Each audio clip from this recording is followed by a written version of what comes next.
আসসালামু আলাইকুম dear viewers, welcome to my YouTube channel UVL academy. আজকে আমি আপনাদের সামনে যে ভিডিওটি নিয়ে এসেছি সেটা হচ্ছে কিভাবে করে আমরা অটোক্যাডের যে আমাদের ফ্লোর প্ল্যান আছে সেটাকে আমরা রেডি করে নিয়ে আমরা স্কেচআপে কিভাবে আমরা ইম্পোর্ট করব এবং এটাকে আমরা কিভাবে করে বাড়ির ডিজাইন শুরু করব। আমি সেই স্টেপটা আজকে শুরু করব। একটা বাড়ির আমি আপনাদেরকে একটা আমার রিয়েল প্রজেক্ট দেখাই। আমার হচ্ছে এই যে বাড়িটা আছে, এই বাড়িটা আমার ডিজাইন আমি মোটামুটি নিজ হাতে করেছি, স্ট্রাকচারাল ডিজাইন। এখন আমি চাচ্ছি যে এটার একটা 3D রেডি করতে। তো আমি নিজে এখনও যেহেতু রেডি করি নেই, আমি চাচ্ছি যে আপনাদেরকে সাথে নিয়ে এটা রেডি করতে, এটা কেমন হয় দেখতে। আমি সেই অনুযায়ী এটাকে আগে আমার স্কেচআপ যে আমার সফটওয়্যার আছে, স্কেচআপের জন্য আমি এটাকে রেডি করে নিতে হবে আগে।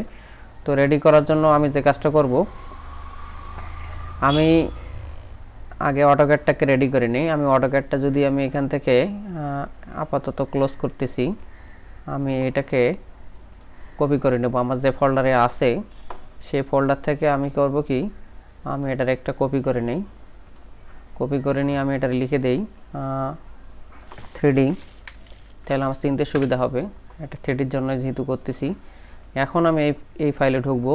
এই ফাইলে ঢুকে আমি যে কাজটা করব, আমার যে অপ্রয়োজনীয় যে স্ট্রাকচারাল ড্রয়িংগুলো আছে এগুলো তো আমার লাগবে না আর্কিটেকচারাল কাজ করতে, যে এইগুলাকে আমি মুছে দেব। এগুলো আমি ডিলিট করে দেই। আর কি আছে সব আমি ডিলিট করে দিছি। এখন আমি এইটাকে রুফ প্ল্যানটাকেও আমি এক কাজ করি, এটাকে আমি এই সাইডে নেই, তাহলে সুবিধা হবে, প্রেজেন্টেশন করতে সুবিধা হবে। আর এই যে আমার যে বর্ডার লাইন, এটার দরকার নাই, এগুলোকে আমি তুলে দিই। শুধু অপ্রয়োজনীয় লাইন রেখে কোনো লাভ নাই। এখন আমার আর কিছু নাই। দেখেন ফ্লোর প্ল্যানটা যদি আমি জুম আউট করি, তাহলে এই ওয়ার্ক স্পেসের মধ্যে আর কিছুই নেই, শুধু এই ফ্লোর প্ল্যান আছে। Ground floor plan, first floor plan, roof plan এবং আমাদের যে স্টেয়ার রুফ মানে সিঁড়ি ঘরের যে ছাদটা আছে সেটার জন্য একটা প্ল্যান আছে আমার। তো ওভারঅল এই যে আমি এটা রেডি করে ফেলেছি। এখন আমি পরবর্তী স্টেপে যাব। আমি এটাকে সেভ করে নিই। এখন আমি সেভ করে নিলাম। এখন যে কাজটা করব, আমি এখন স্কেচআপে যাই। আমি যদি স্কেচআপে যাই, তো আমি আসলে কাজ করার জন্য এটা যেহেতু ইঞ্চিতে আছে আমার ফ্লোর প্ল্যানটা, আমি এখানে ইঞ্চিতে আমি আর্কিটেকচারাল ইঞ্চি এটা সিলেক্ট করব, এই টেমপ্লেটটা। আমি যদি স্কেচআপে সিলেক্ট করি, সিলেক্ট করার পরে একটু সময় নেবে। কম্পিউটার কনফিগারেশন যার যত ভালো, এই সব ক্ষেত্রে সময় ততই কম লাগে। আমার কনফিগারেশন হয়তো একটু লো আছে, এই জন্য একটু টাইম লাগতে পারে। তো এখন কিন্তু স্কেচআপটা রেডি হয়ে গেছে ফাইল ইম্পোর্ট করার জন্য। আমি এখন যে কাজটা করব, এইখানে এই কর্নারে দেখবেন ফাইল মেনু আছে। এই ফাইল মেনু থেকে আপনারা ইম্পোর্ট অপশন আছে, এই দেখেন ইম্পোর্টে ক্লিক করবেন। ইম্পোর্টে ক্লিক করার পরে আমার যে ডেস্টিনেশন ফোল্ডারটা আছে, আমি সেই ফোল্ডারে যাব। ফোল্ডারে গিয়ে আমি সেই ফাইলটাকে দেখিয়ে দেব। এই যে এই ফাইলটা আমরা যে 3D লিখে যে আমরা সেভ এস করেছিলাম, এই ফাইলটাকে আমি এখান থেকে ইম্পোর্ট করব।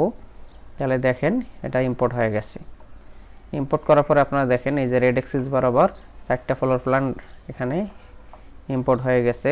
Ground floor, first floor, roof plan এবং হচ্ছে স্টেয়ার রুফ। আপনারা যদি এইখানে যদি মাউসের কার্সার রাখেন, তাহলে দেখেন সবগুলো একটা গ্রুপে রয়ে গেছে।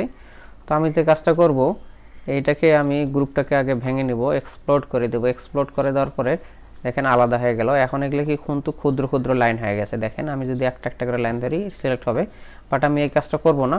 আমি যে কাজটা করব, আমি গ্রাউন্ড ফ্লোরটাকে সিলেক্ট করলাম, সিলেক্ট করে এইটার একটা গ্রুপ করব। এটারে আমি এই যে মেক গ্রুপ, এখান থেকে রাইট বাটন ক্লিক করার পরে মেক গ্রুপ, এখানে মেক গ্রুপ করলাম। সেম এইভাবে একইভাবে আমি এটা ফার্স্ট ফ্লোর যেটা আছে প্ল্যান, সেটাকেও আমি সিলেক্ট করে ধরে এখানে মেক গ্রুপ করলাম।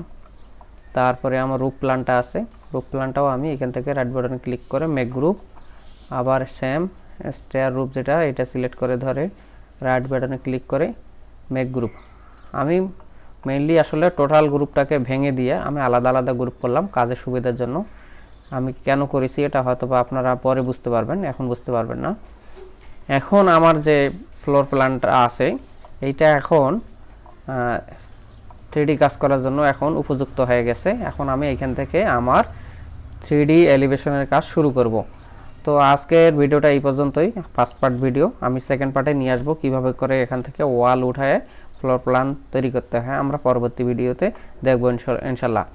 ধন্যবাদ সবাইকে। আমার চ্যানেলটি এখনও যারা সাবস্ক্রাইব করেননি তারা দ্রুত সাবস্ক্রাইব করবেন এবং সাথে থাকা বেল বাটনে ক্লিক করে রাখবেন যেন আপনাদের ভিডিওর নোটিফিকেশনগুলো মিস না হয়, এবং সেই সাথে আমার ভিডিও যদি আপনাদের ভালো লাগে লাইক করবেন, এবং আপনাদের কোন বিষয়ে কি ভিডিও লাগবে সেই মতামত প্রদানের জন্য আপনারা কমেন্ট বক্সে জানাতে পারেন।